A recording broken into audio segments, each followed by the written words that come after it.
কিশোরগঞ্জে কোন উপজেলার মেয়েরা বেশি সুন্দর? প্রত্যেক গাঁইডালের মেয়েরা সুন্দর। কিশোরগঞ্জ যে উপজেলাগুলি আছে এই উপজেলাগুলির মধ্যে কোন উপজেলার মেয়েরা বেশি সুন্দর?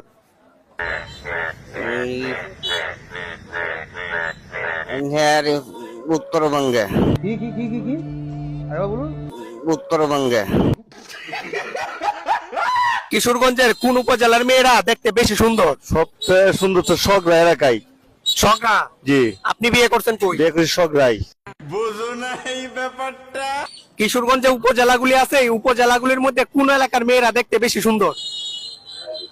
আমরা কিশোরগঞ্জে সুন্দর। কিশোরগঞ্জের উপজেলাগুলির মধ্যে কোন উপজেলার মেয়েরা দেখতে বেশি সুন্দর? ঈশ্বরগঞ্জ উপজেলা এই শহরে মেয়েরই তো সাজ ফাজ বেশি করে। এটা কোনো কথা? শহরের মেয়েরা বেশি সাজে থেকে কি শহরের মেয়েরা সুন্দর? দেখতে সুন্দর, সাজ পোশাক করে। আপনি বিয়ে করছেন কই? কিশোর সদরে। এই জন্যই বললেন চাষিরে ভয়ে। এখন আমার এই ক্যামেরার মাধ্যমে চাষির একটা হাই দেন, বলেন যে হাই হাই। তুমি কি বাড়িতে আছো?